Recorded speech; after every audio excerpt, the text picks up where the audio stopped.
Alors nous voilà partis pour un tour un petit peu hétéroclite, le long du canal de Briare, un petit peu en ville et ensuite on se retrouve, à proximité du Vernisson.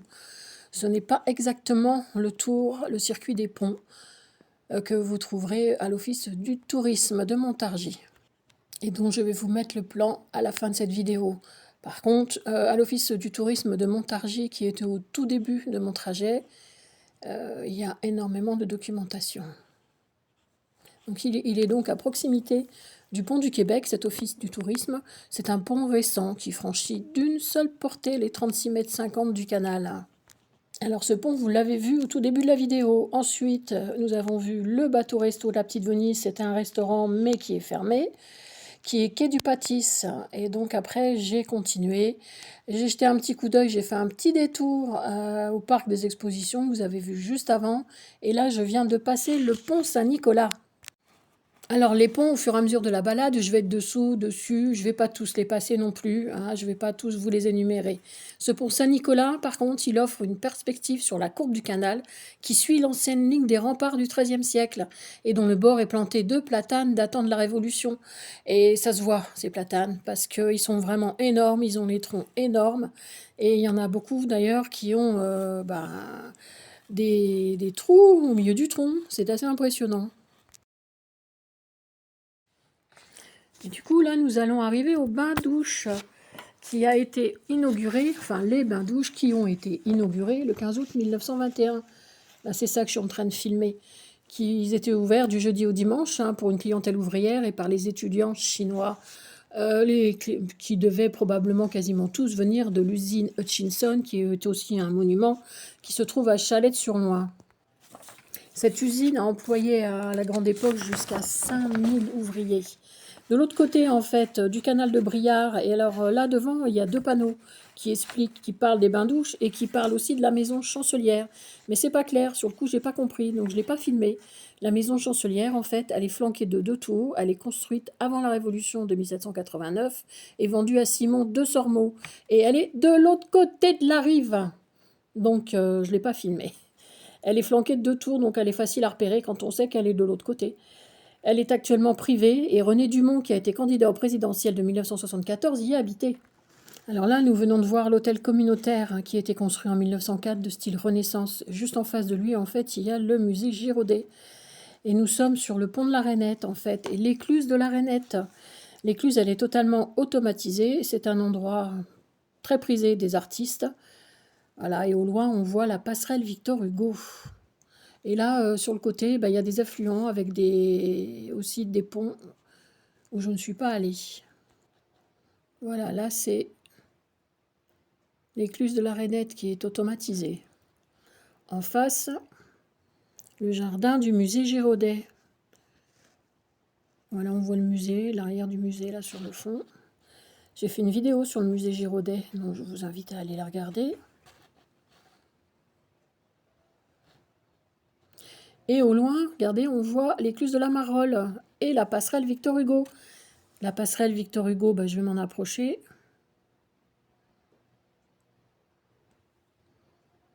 Elle a été construite en forme d'arc-en-ciel, d'après le plan de l'entreprise Eiffel en 1891. Elle permet de rejoindre le quartier de la Pêcherie et le quartier d'Orzy. Voilà, là je suis en train de monter. J'ai aussi fait une vidéo sur cette écluse de la Marolles. Quand j'étais allée, il y avait le passage de la péniche C'est la vie. Je vous invite à regarder ce que j'ai déjà fait comme vidéo. Voilà, cette écluse, c'est l'une des plus hautes avec 4,80 m de dénivellation et elle peut libérer 1000 m3 d'eau. C'est énorme. Je me dis que ça fait, pour une piscine de 75 m3, ça fait à peu près l'équivalent de 13 piscines. Bon, et là, du coup, comme je vois des péniches au loin, c'était pas prévu que je passe par là, à l'origine, mais bon, il n'y a aucun souci pour que je fasse des tours. Et du coup, je vais voir. J'ai pas regardé sur le plan avant. Donc, je fais le tour des péniches. Et c'est comme ça que je tombe sur le port Saint-Roch, que je ne connaissais pas, qui peut accueillir jusqu'à 30 bateaux, des petits ou des moyens, et qui complète en fait le port René de France. Le port René de France, il est plus vers le centre-ville. avec sa capitainerie. Lui a une capitainerie qui gère en fait toutes les infrastructures portuaires de Montargis, dont lui et l'autre que je viens de citer, et il y en a encore une ou deux autres, je crois. Une ou deux autres infrastructures portuaires.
Voilà, donc l'idée, hein, c'est vraiment de se balader, de profiter des extérieurs, de découvrir des choses.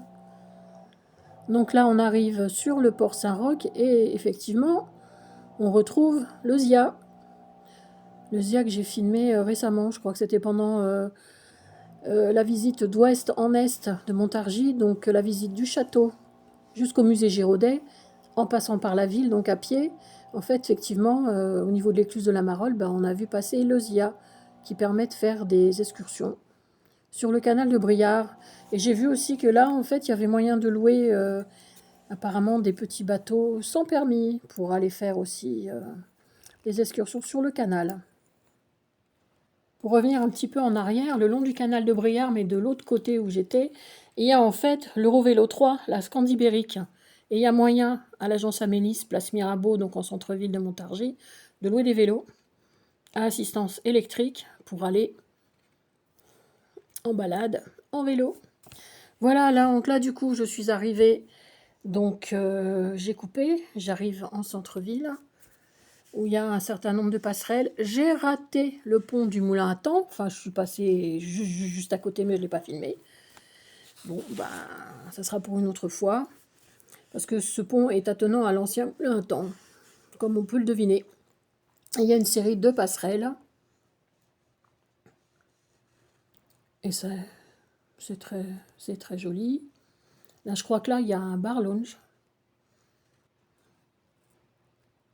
Donc là, nous allons pas tarder à arriver sur des maisons, et une maison en particulier, très originale, c'est la maison Léaurier. C'est Pierre Delorme, qui était avocat à la Cour royale de Paris, qui fit construire sur cet emplacement vers 1820 un hôtel particulier, qui était assez remarquable parce que regardez, ce qu'on voit, c'est une galerie extérieure de 16 mètres en appui sur l'ancien rempart du XIVe siècle. Les pierres d'ailleurs qui ont été employées pour sa construction proviennent du château de Montargis qui a été en grande partie démantelé. Alors cette maison comportait un bain turc à étuve, et puis du coup je suis allée trop vite ou je parle trop, je ne sais pas. Donc surplus de vapeur était rejeté par un masque représentant le dieu grec Silène, et en fait le masque que je vous l'ai montré juste avant. Eh ben non, je vous le montre maintenant. Il est là, le masque, représentant le dieu grec Silène. Cette maison fut vendue donc en 1829 à Joseph Placide Alexandre Léaurier. Alors là, je suis sous le pont Gambetta, et au niveau de son lavoir, ce pont a été réalisé en 1866 lors du prolongement de la rue Gambetta. Son lavoir, à l'époque, la chute d'eau en fait alimentait un moulin. Alors ici, c'est le collège Chinchon. C'est le premier établissement d'instruction supérieure pour jeunes filles à Montargis, qui a été inauguré en août 1900, et la plupart des jeunes chinoises y habitaient en fait vers 1920, puisque Montargis a une grande histoire avec la communauté chinoise. Donc là, je passe au-dessus du pont Perrier, et je vais me retrouver au-dessus, en fait, ensuite, du pont Giraudet. Là, c'est le pont Giraudet. J'ai presque fini le tour, le pont Giraudet et l'école Giraudet. Ce pont passe au-dessus d'un ancien fossé. Il est très joli, il est en pierre de taille avec 2 arches. On aperçoit donc la tour-porte médiévale du château, qui a été construite sous le règne de Philippe Auguste. Et l'école maternelle que je vous ai montrée là est à la place du moulin du château. Voilà, j'ai fini ce tour qui doit faire à peu près 3 km. J'espère que ça vous a plu, que ça vous donnera envie de regarder d'autres vidéos et de vous abonner. Bonne journée.